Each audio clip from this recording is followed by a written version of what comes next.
الحمد لله نحمده ونستعينه ونستغفره ونؤمن به ونتوكل عليه ونعوذ بالله من شرور أنفسنا ومن سيئات أعمالنا من يهده الله فلا مضل له ومن يضلله فلا هادي له ونشهد أن لا إله إلا الله وحده لا شريك له ونشهد أن سيدنا وسندنا وشفيعنا وحبيبنا ومولانا محمد وبارك وسلم. أما بعد قال الله تبارك وتعالى في كلامه المجيد والفرقان الحميد: أعوذ بالله من الشيطان الرجيم. بسم الله الرحمن الرحيم. إن الذين قالوا ربنا الله ثم استقاموا تتنزل عليهم الملائكة ألا تخافوا ولا تحزنوا وأبشروا بالجنة التي كنتم توعدون.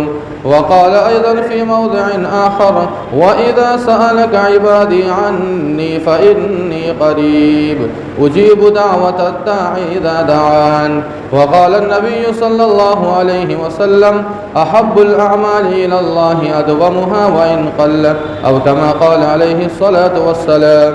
صدق الله مولانا العظيم وصدق رسوله النبي الكريم ونحن على ذلك لمن الشاهدين والشاكرين والحمد لله رب العالمین. محترم حاضرین جمعہ، عزیزان گرامی اور دور و دراز سے تشریف لائے ہوئے ہمارے دینی ایمانی بھائیوں، بزرگوں اور دوستوں، آج 2 شوال المکرم 1445 ہجری 12 اپریل کی تاریخ ہے 2024، بروز جمعہ ہے. آج کا جو یہ جمعہ ہے یہ بہت ہی اہم اور خاص جمعہ ہے، اور اس کی وجہ ہے، ایک تو اس لیے کہ یہ جمعہ ہے، جمعہ کا دن ہی خاص ہوتا ہے، اور دوسری وجہ یہ ہے کہ چونکہ یہ رمضان کے بعد کا سب سے پہلا جمعہ ہے. تو آج کے جمعے میں ہم اور آپ انشاءاللہ بہت ساری باتیں سنیں گے، لیکن سب سے پہلے تو ہم اور آپ اس بات کو سمجھیں کہ آج کا یہ دن جمعہ کا دن ہے. اس جمعہ کے دن ہمیں کیا کرنا چاہیے؟ جمعہ تو آتے رہیں گے، لیکن رمضان کے بعد کا پہلا جمعہ یہ سال ہی میں آتا ہے، لیکن جمعہ ہر ہفتے آتا ہے. اس لیے جب بھی جمعہ آئے تو کم از کم ہم اور آپ 3 کاموں کا ضرور اہتمام کریں، 3 عمل کا ضرور اہتمام کریں. سب سے پہلا عمل ہے دعاؤں کا اہتمام، اس لیے کہ جمعہ کا دن یہ اللہ کے نزدیک بہت ہی محبوب دن ہوتا ہے اور تمام دنوں کا سردار ہوتا ہے، اور اس کی ہر گھڑی میں اللہ تعالیٰ دعاؤں کو قبول فرماتے ہیں. تو جمعہ کا دن خاص ہے، تو سب سے پہلا عمل ہمارا اور آپ کا یہ ہونا چاہیے جمعہ کے دن کہ ہم اور آپ دعاؤں کا زیادہ سے زیادہ اہتمام کریں. اور دوسرا عمل جس کا ہمیں اور آپ کو اہتمام کرنا چاہیے وہ ہے درود شریف کا اہتمام. جتنا ہو سکے درود شریف کا ہم اور آپ زیادہ سے زیادہ اہتمام کریں. آپ کو جو بھی درود یاد ہے، ہزاروں درود ہے، جو بھی آپ کو درود یاد ہے اس کا ورد کرے، زیادہ سے زیادہ پڑھے. اور جو انسان جتنا درود پڑھتا ہے ایک نہ ایک دن اسے اللہ کے نبی علیہ الصلوۃ والسلام کا دیدار ضرور ہوتا ہے. تو ہم اور آپ اس دن یعنی جمعہ کے دن جب بھی جمعہ آئے، ہر ہفتے جمعہ آتا ہے، درود شریف کا زیادہ سے زیادہ اہتمام ہو، دعاؤں کی کثرت، دعاؤں کا زیادہ سے زیادہ اہتمام ہو. اور تیسرا عمل جو سب سے اہم عمل ہے وہ ہے سورہ کہف کی تلاوت. اس لیے کہ ہم آپ بھی جانتے ہیں کہ سورہ کہف کے تعلق سے جو شمار فضائل ہے احادیث کے اندر، جو سب سے اہم فضیلت ہے وہ یہ ہے کہ جو انسان سورہ کہف کی تلاوت کا اہتمام کرتا ہے اللہ تعالیٰ اسے دجالی فتنوں سے حفاظت فرما دیتے ہیں. کیونکہ یہ جو زمانہ ہے یہ دجالی فتنوں کا زمانہ ہے. آپ دیکھ لیجئے روزانہ کوئی نہ کوئی فتنہ آپ کو نظر آ جائے گا. روزانہ آپ کو ہمارے اور آپ کے درمیان سے کوئی نہ کوئی فتنہ کھڑا ہو جاتا ہے، اور ان فتنوں کا صرف ایک ہی مقصد ہے، ایک ہی ان کا ٹارگٹ رہتا ہے کہ جو ایمان والا ہے، جو صاحب ایمان ہے اسے بے ایمان بنا دیں، یعنی ان سے ایمان کو چھین لیں. بس ایک ہی مقصد ہے. یہ بہت ہی اہم دور چل رہا ہے، یہ دجالی فتنوں کا دور ہے. تو اس دن یعنی جمعہ کے دن جو سورہ کہف کی تلاوت کے لیے احادیث کے اندر جو فضائل ہیں وہ یہی ہے کہ انسان دجالی فتنوں سے وہ محفوظ ہو جاتا ہے، اور دجالی فتنوں میں آ کر انسان اپنے ایمان کو کھو جاتا ہے. تو اس فتنے سے حفاظت کا جو سب سے مؤثر عمل اللہ کے نبی علیہ الصلوۃ والسلام نے ہمیں اور آپ کو بتایا ہے وہ ہے سورہ کہف۔ اب بہت آسان ہے، 15واں پارہ جو نصف ہوتا ہے، آدھا ہوتا ہے، وہاں سے شروع ہوتا ہے۔ آدھا پارہ 15 کا آدھا ہے، اور اس کے بعد جو ہے 3 صفحے 16ویں پارے کا 3 صفحہ، یعنی مشکل سے آپ کو آدھا پارہ سمجھیے کہ آدھا پارہ میں جو ہے جتنا بھی آپ کو وقت لگے، 15 منٹ، 20 منٹ، 10 منٹ، اتنا وقت ہم اور آپ اگر نکال لیتے ہیں جمعہ کے دن، تو ہم اور آپ جو ہے دجالی فتنوں سے ہماری اور آپ کی حفاظت ہو جائے گی۔ تو یہ 3 عمل ہے، ایک تو دعاؤں کا اہتمام، دوسرا درود شریف کا اہتمام، اور تیسرا جو ہے سورہ کہف کی تلاوت کا اہتمام۔ یہ ہر جمعہ، صرف آج ہی نہیں بلکہ ہر جمعہ جو ہے ہم اور آپ ان 3 عمل کا اہتمام کریں گے تو انشاءاللہ ہماری اور آپ کی دجالی فتنوں سے حفاظت ہوگی۔ حاضرین، چونکہ رمضان المبارک کے بعد کا یہ پہلا جمعہ ہے اور یہ 2 تاریخ ہے شوال کی، یہ 2 تاریخ ہے، تو آج کے جمعے کے تعلق سے 3 اہم امور پر بلکہ 3 اہم باتیں آپ کے سامنے پیش کی جائے گی۔ سب سے پہلی بات تو یہ ہے کہ ہمیں اور آپ کو ایک چھوٹا سا محاسبہ کرنا ہے کہ آخر ہم نے رمضان سے کیا پایا اور ہم نے کیا کھویا، یہ پہلی بات ہوگی۔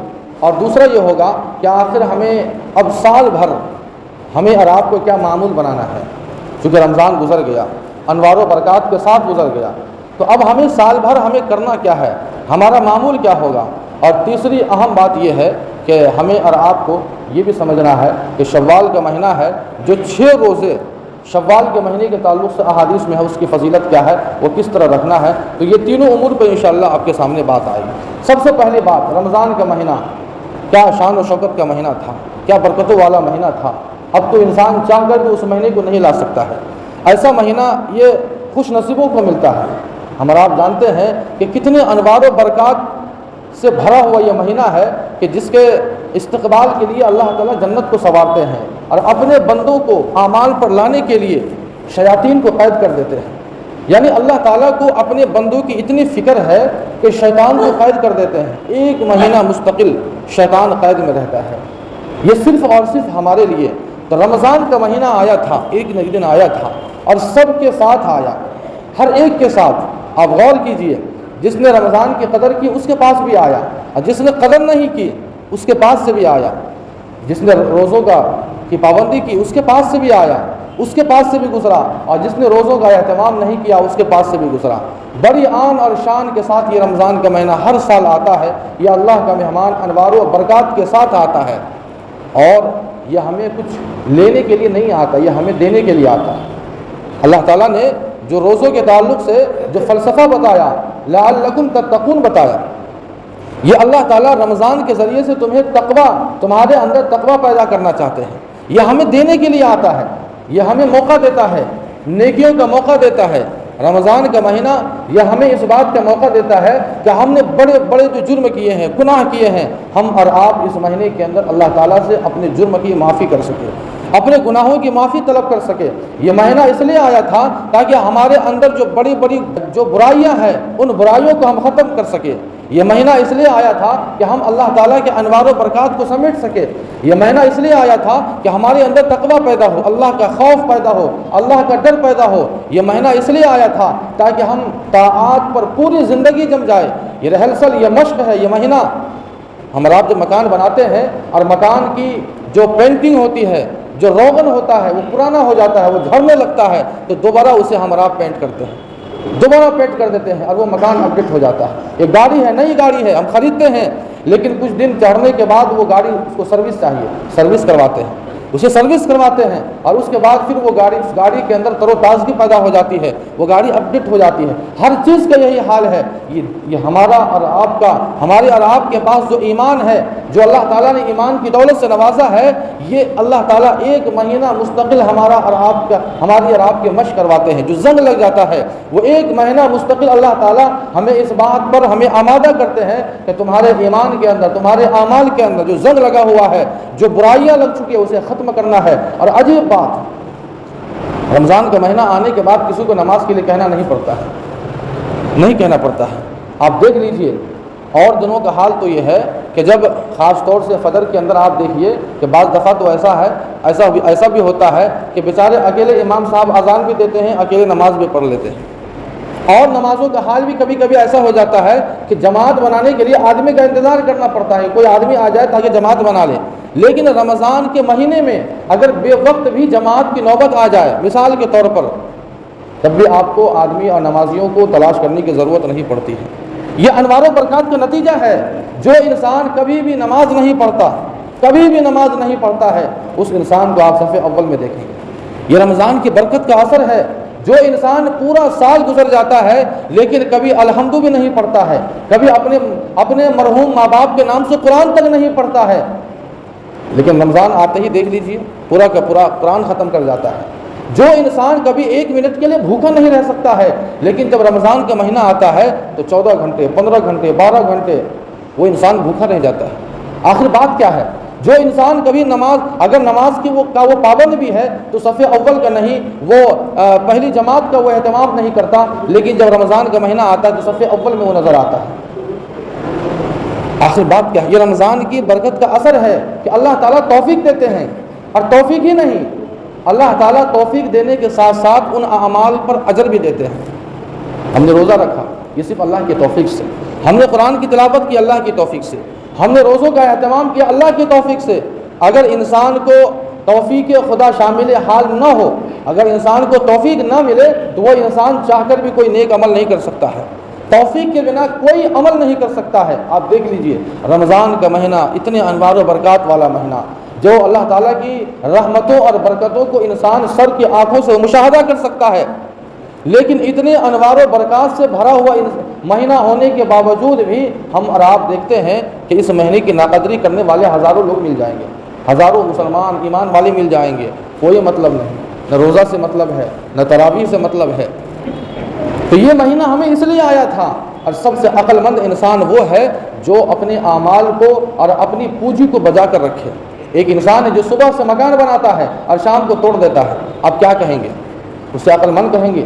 مکہ کے اندر ایک پاگل خاتون تھی جو چرخے پہ، جو پہلے زمانے میں چرخے پہ جو سوت کاٹا جاتا تھا، تو وہ چرخے کے اوپر سوت جب وہ کاٹتی تھی تو شام کو اسے بکھیر دیا کرتی تھی، اسے خراب کر دیا کرتی تھی۔ اللہ تعالیٰ نے قرآن پاک میں اس کا تذکرہ کیا، وَلَا تَكُونُوا كَالَّتِي نَقَضَتْ غَزْلَهَا مِن بَعْدِ قُوَّةٍ أَنْكَاثًا، کہ تم اس عورت کی طرح مت ہو جاؤ جو چرخوں پہ جو ہے سوت کاٹتی ہے اور اسے بکھیر دیتی ہے۔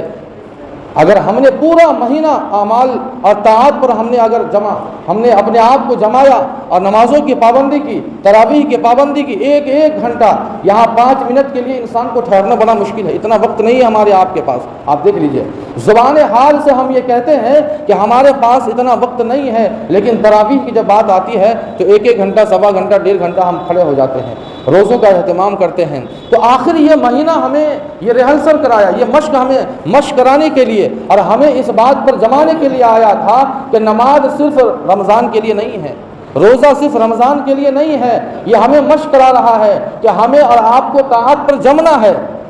رمضان گزر گیا، نماز ختم ہو گیا، ایسا نہیں ہے۔ رمضان کے اندر ہی صرف روزہ فرض، نماز فرض، ایسا نہیں ہے۔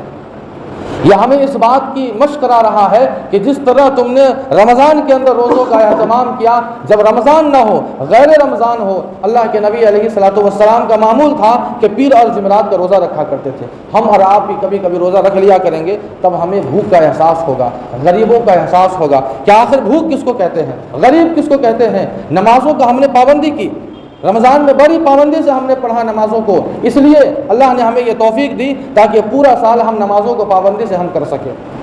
تراویح 1 گھنٹہ، 1.5 گھنٹہ، صرف ایک نماز جو تراویح کہتے ہیں اس میں لگتا ہے، تو اتنا تو 5 وقت کی نمازوں میں لگتا ہے۔ آپ دیکھ لیجئے کتنا، 24 گھنٹے میں اللہ تعالیٰ کہتے ہیں صرف 1 گھنٹہ، سوا گھنٹہ چاہیے، یعنی ہر نماز میں 10 منٹ 15 منٹ اگر لگتا ہے تو آپ دیکھ لیجئے 5 وقت کی نماز ہے، 5 وقت میں آپ کو 1 گھنٹہ، 1.5 گھنٹہ، سوا گھنٹہ، بس اتنا ہی لگتا ہے۔ اور 24 گھنٹے میں اللہ تعالیٰ نے 1 سوا گھنٹہ کہا کہ یہ میری نماز کے لیے ہے، اور 23 گھنٹے یہ تم رکھو بزنس کے لیے، کاروبار کے لیے، دنیا داری کے لیے۔ ہم اور آپ اتنا تو دے سکتے ہیں، ضرور دیں گے، کیوں نہیں دیں گے؟ تو یہ رمضان کا مہینہ اسی لیے آیا تھا، یہ اس لیے نہیں آیا تھا کہ صرف رمضان کو تک جو ہے ہم نمازوں کو سیمت کر دیں، محدود کر دیں۔ آپ دیکھیے الوداع جمعہ جاتا ہے تو الوداع، جس طرح الوداع جمعہ الوداع رمضان ہوتا ہے، ایسے الوداع نمازی بھی ہو جاتا ہے۔ الوداع جمعہ کے ساتھ جب چاند رات آتی ہے، آپ دیکھ لیجئے ایک بھی نمازی آپ کو نظر نہیں آئے گا، سب نمازی ختم، سب نمازی کہاں چلے جاتے ہیں وہ پتہ نہیں چلتا ہے۔ آخر ہمیں یہ اس بات کی ہمیں فکر کرنی ہوگی کہ آخر ہمیں اس اندھیری کوٹری میں جہاں ہمیں کوئی ساتھ جانے والا نہیں ہے، یہی سارے اعمال کا معنی ہے۔ اللہ تعالیٰ نے جس خاتون کا تذکرہ کیا، اللہ فرماتے ہیں یا ایھا الذین آمنوا لا تبطلوا اعمالکم، اے ایمان والو اپنے اعمال کو ضائع مت کرو، اور ہم اور آپ وہی کرتے ہیں۔ جو بھی عمل ہم رمضان میں کرتے ہیں، رمضان کے بعد وہ سارا عمل ہمارا بیکار ہو جاتا ہے، سارا عمل ضائع ہو جاتا ہے۔ نمازوں کو چھوڑ دیتے ہیں، نمازوں کی پابندی کو چھوڑ دیتے ہیں، کبھی کبھی ہم روزہ رکھ لیں یہ بھی نہیں ہوتا ہے، نفلی نمازوں کا اہتمام چھوڑ دیتے ہیں۔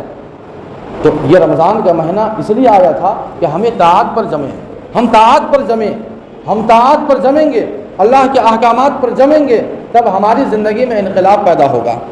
تو یہ تو آخر یہ رمضان کا مہینہ یہ محاسبہ تھا کہ آخر رمضان کے مہینے سے ہم نے کیا پایا، انوار و برکات کو پایا، اور ہم نے کھویا کیا؟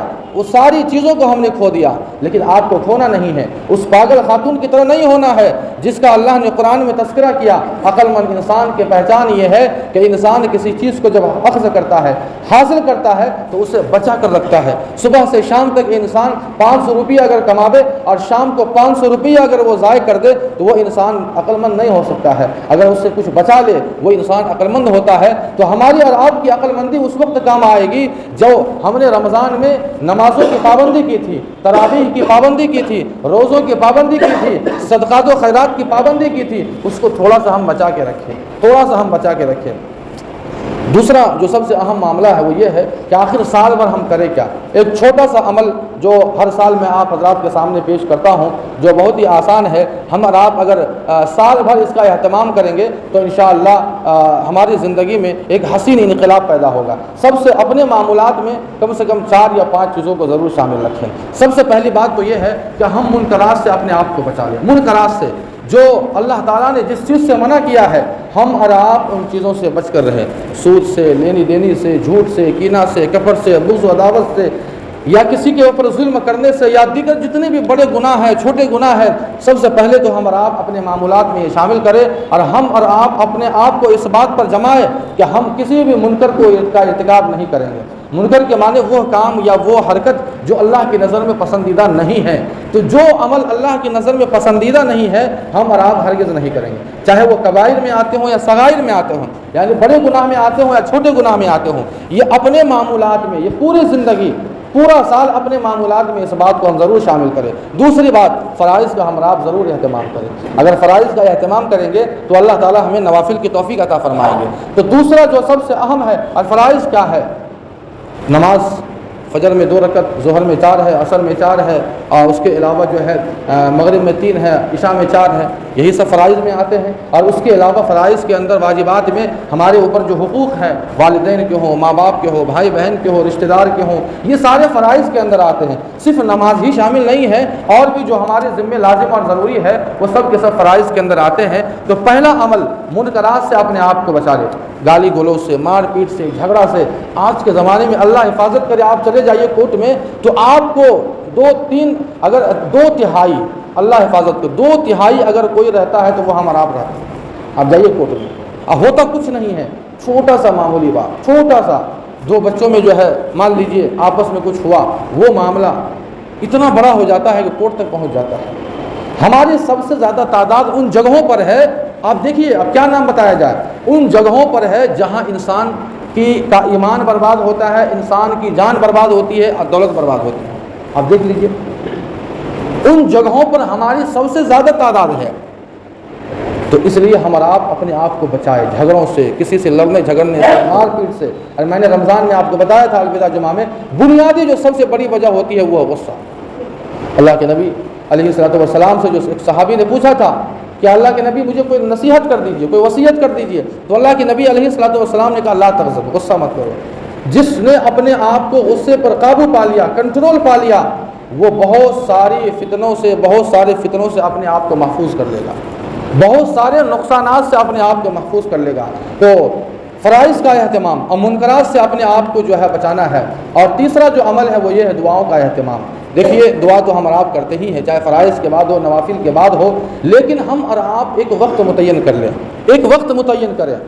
آپ کسی نفل نماز کے بعد ہو، یا سب سے اہم جو وقت ہوتا ہے وہ مغرب سے پہلے کا وقت ہوتا ہے، وہ قبولیت کی گھڑی ہوتی ہے۔ 5 منٹ 10 منٹ کے لیے ہم اور آپ اپنے آپ کو وقف کریں، اور وضو کر کے مغرب سے پہلے اگر 5 یا 10 منٹ پہلے بھی ہم اور آپ بیٹھ جاتے ہیں اور اس وقت اگر ہم دعاؤں کا اہتمام کرتے ہیں تو یہ قبولیت کی گھڑی ہوتی ہے، اور اس موقع پر جو ہے اللہ تعالیٰ ہماری دعاؤں کو، ہماری حاجات کو سنتے ہیں، ہماری مشکلات کو سنتے ہیں۔ یہ تیسرا جو سب سے اہم عمل ہے وہ یہی ہے کہ ہم اور آپ دعاؤں کا ضرور اہتمام کریں۔ اسی طرح چوتھا عمل یہ ہے کہ ہم اور آپ تلاوت کا اہتمام کریں۔ رمضان کا مہینہ آیا تھا، ہم نے پورا کا پورا قرآن ختم کر دیا، لیکن اب چونکہ رمضان گزر چکا ہے، اب رمضان کے بعد اگر ہمارے پاس اتنا وقت نہیں ہے تو ہم تھوڑا ہی صحیح، رمضان میں اگر 1 پارہ ہم روزانہ پڑھتے تھے، آپ رمضان کے علاوہ 1 پارہ کا وقت نہیں ہے، آدھا پارہ کا وقت ہوگا آپ کے پاس، اتنا بھی نہیں ہے 1 پاؤ کا تو ہوگا، یعنی اس کو کچھ نہ کچھ کسی حد تک ہمیں عمل میں رکھنا ہے۔ تو یہ چوتھا عمل ہے کہ اپنے آپ کو جو ہے قرآن کی تلاوت سے جوڑے رکھے۔ قرآن یہ دنیا کے سب سے واحد اور مقدس کتاب ہے جس نے انسانی زندگیوں میں انقلاب برپا کر دیا ہے، اور اس سے اللہ تعالیٰ قوموں کو عروج اور زوال عطا فرماتے ہیں، اور جو انسان قرآن پر عمل کرتا ہے یہ قرآن کل قیامت میں اس کے لیے سفارشی بن کر آئے گا، کل قیامت میں سفارشی بن کر آئے گا، اور اس اندھیری کوٹری جس کو ہم قبر کہتے ہیں، یہ قرآن وہاں بھی سفارش کرے گا، وہاں بھی ہمیں عذاب قبر سے ہماری حفاظت کرے گا۔ تو ہم قرآن سے جڑ جائیں، روزانہ کا معمول بنائیں۔ معمول کا مطلب ہوتا ہے کہ جس کام کو ہم روزانہ کریں، ایسا نہیں ہے کہ آج ہم نے پڑھ لیا اور 2 دن چھوڑ دیا، کل ہم نے پڑھا 4 دن چھوڑ دیا، ایسا نہیں۔ ہمارے ساتھ جو بھی ضروریات ہو، جو بھی کام ہو، سارا کام کرنا ہے، لیکن اس کو بھی کرنا ہے، زیادہ نہیں ہے، 3 یا 4 عمل ہے۔ اور آخری عمل ہے کہ صبح شام ہم اور آپ ذکر و اذکار کا اہتمام کریں، جو بھی آپ کو ذکر ہو۔ ذکر کے معنی آتے ہیں اللہ تعالیٰ کو یاد کرنا، کسی بھی آپ تیسرا کلمہ، چوتھا کلمہ، سبحان اللہ، الحمدللہ، پہلا کلمہ، یہ جو بھی آپ کو یاد ہے اسے معمول بنائے، صبح شام جو ہے 100 مرتبہ تیسرا کلمہ کو پڑھ لیں، چوتھا کلمہ کو معمول بنا لیں، یعنی ذکر و اذکار کا اہتمام کریں صبح شام 100 مرتبہ۔ اگر ہم آپ اس کا اہتمام کرتے ہیں تو یقین مانیے یہ 4 اور یہ 5 جو عمل آپ کو بتائے گئے ہیں، یہ اپنی زندگی میں اگر اسے معمول بنائیں گے تو انشاءاللہ ہماری زندگی میں ایک بڑا انقلاب پیدا ہوگا، اور جو رمضان جس سبق کو اور جس مقصد کے لیے آیا تھا اس مقصد میں ہمیں کامیابی ملے گی۔ اور تیسرا جو سب سے اہم معاملہ اور جو سب سے اہم بات ہے وہ یہ ہے، اس تعلق سے بہت سارے لوگوں کو جانکاری نہیں ہوتی ہے، وہ ہے شوال کے 6 روزے۔ احادیث کے اندر کئی حدیثیں آئی ہیں، میں ایک حدیث آپ کو سناتا ہوں۔ اللہ کے نبی علیہ الصلوۃ والسلام فرماتے ہیں کہ من صام رمضان ثم اتبعه 6 من شوال کان کصیام الدہر۔ اللہ کے نبی فرماتے ہیں کہ جس نے رمضان کے روزے رکھے اور رمضان کے بعد یعنی شوال جو مہینہ ابھی چل رہا ہے، شوال کے اندر 6 روزے رکھ لے تو اللہ تعالیٰ اسے پوری زندگی روزہ رکھنے کا ثواب عطا فرمائیں گے۔ اب یہ 30 روزے اور 6 روزے، یہ 36 روزے، اب پورے سال کا، اب پورا سال کا مطلب ہر سال جب یہ عمل چلتا رہے گا تو پوری زندگی ہو گیا، تو پوری زندگی کا ہمیں ثواب عطا فرمائیں گے۔ وہ کس طرح؟ قرآن میں ایک آیت ہے، اللہ فرماتے ہیں کہ من جاء بالحسنۃ فلہ عشر امثالھا، کہ جو ایک نیکی کرتا ہے اللہ اس کے بدلے میں 10 اجر عطا فرماتے ہیں۔ اب 36 روزے ہیں تو اب 36 کو آپ 10 سے گنا کریں گے 360 ہوتے ہیں۔ آپ گنا کر کے دیکھ لیجئے موبائل پر، آپ کے پاس موبائل ہوگا، تو 360 تو دن ہی ہوتے ہیں سال میں، تو گویا 36 روزہ رکھا ہم نے، لیکن اللہ ہمیں ثواب عطا فرماتے ہیں 360 دن کا، 360 دن کا ہمیں ثواب عطا فرماتے ہیں، یعنی پورا سال۔ جب پورا سال ہو ہی گیا تو پھر دوبارہ رمضان آئے گا، پھر اس کے بعد شوال آئے گا، پھر ہم 6 روزے رکھیں گے تو 6 روزے رکھنے سے 36 روزے ہوتے ہیں۔ اس طرح سے ہماری پوری زندگی گویا روزوں کے ساتھ گزر رہی ہے۔ نماز تو 5 ہے لیکن اللہ ہمیں ثواب کتنا دیتے ہیں؟ 50 نمازوں کا۔ یہ بات ہر ایک جانتا ہے، اس لیے کہ اگر 5 کو 10 میں گنا کرتے ہیں تو 50 ہوتے ہیں۔ یہی اصول ہے، یہی نظام ہے۔ تو یہ 6 روزے جو رمضان کے بعد جو شوال کا مہینہ آتا ہے اس مہینے میں 6 روزے کا بھی ہم اور آپ اہتمام کریں۔ کوئی فرض نہیں ہے، کوئی واجب نہیں ہے، کوئی ضروری نہیں ہے، یہ ہماری اور آپ کی خوش قسمتی کے اوپر مبنی ہے کہ آخر ہم اور آپ روزہ رکھتے ہیں یا نہیں۔ اگر رکھتے ہیں تو پورا سال کا 360 دنوں کا ثواب ہمیں ملے گا، نہیں تو کوئی بات نہیں ہے۔ اور یہ جو روزہ ہے 6 روزے، ایک بات کو اور سمجھیں، یہ 6 روزے لگاتار نہیں رکھنا ہے۔ کچھ لوگ تو سوچتے ہیں کہ جیسے کل عید کا دن گزرا ہے اور آج سے شروع کر دیتے ہیں، نہیں ایسا نہیں ہے۔ آپ کو پورا مہینہ، شوال کے 30 دن ہوتے ہیں، ہر مہینے میں 30 دن ہوتے ہیں، تو شوال کے 29 یا 30 دن جو بھی ہو، 30 دن مانیے، تو 30 دن میں آپ کو 6 دن نکالنا ہے، چاہے آپ لگاتار رکھ لیجئے یا آپ چھوڑ پکڑ کر لیجئے، یعنی 2 دن کے بعد ایک روزہ رکھا، 4 دن کے بعد ایک رکھا، یعنی پورے مہینے میں 6 روزے رکھنا ہے۔ جو انسان چاہے وہ لگاتار رکھے یا چھوڑ پکڑ کر کے رکھے تو اسے یہ اللہ تعالیٰ جو ہے فضیلت ضرور عطا فرمائیں گے۔ ایک چیز کا اور اہتمام رکھے کہ اگر یہ جو 6 روزے ہیں اگر ہم رکھتے ہیں تو بہتر ہوگا، بہتر ضروری نہیں ہے، بہتر ہے کہ رمضان میں کبھی کبھی ایسا ہوتا ہے کہ انسان کو روزہ توڑنا پڑ جاتا ہے، بیمار پڑ گیا، کوئی پریشانی آ گئی، ایک روزہ 2 روزہ ایسا ہوتا ہے کہ وہ ٹوٹ جاتا ہے۔ تو اگر اس طرح سے ہمارے ساتھ پیش آیا ہے تو ہم کوشش کریں کہ وہ رمضان کا جو فرض روزہ ہے پہلے ہم اس کو رکھ لیں اور اس کے بعد یہ 6 روزے رکھیں، تو انشاءاللہ ہمیں پورا سال روزہ رکھنے کا ثواب ملے گا۔ یہ چھوٹا سا ایک پیکیج تھا جو آپ کے سامنے سال بھر کا کہ آخر ہم اور آپ اپنی زندگی کو کس طرح سے گزاریں گے، دعاؤں کا اہتمام، قرآن پاک کی تلاوت کا اہتمام، فرائض کا اہتمام، منکرات سے اپنے آپ کو بچانے کا اہتمام، ذکر و اذکار صبح شام جو ہے مطلب کا اہتمام کریں گے۔ ان اعمال کو اپنی زندگی میں اپنے معمولات میں رکھیں گے تو امید ہے انشاءاللہ ہماری زندگی کے اندر جو ہے کبھی شیطانیت جو ہے آئے گی نہیں، اس لیے کہ رمضان اس لیے آیا تھا کہ ہمیں ربانی بنائے، اور ہوتا کیا ہے کہ ہم رمضانی بن جاتے ہیں، رمضانی بن کر رہ جاتے ہیں۔ ہمیں رمضانی نہیں بننا ہے بلکہ ہمیں ربانی بننا ہے، ہمیں اللہ والا بننا ہے، اور یہ اسی وقت ہوگا جب ان اعمال کو اپنی زندگی میں اتاریں گے اور معمولات میں رکھیں گے۔ امید ہے کہ جو بھی باتیں کہی گئی ہے اللہ پاک ہم سبوں کو ان باتوں پر عمل کرنے کی توفیق عطا فرمائے۔ اللہ پاک ہمیں رمضان کے تعلق سے جو بھی کمی کوتاہیاں ہو گئی ہو اللہ ہمیں معاف فرمائے، اور اللہ تعالیٰ ان اعمال کو، رمضان کے اعمال کو اپنی پوری زندگی اسے اپنی زندگی میں اتارنے کی ہمیں توفیق عطا فرمائے۔ وآخر دعوانا الحمدللہ رب العالمین۔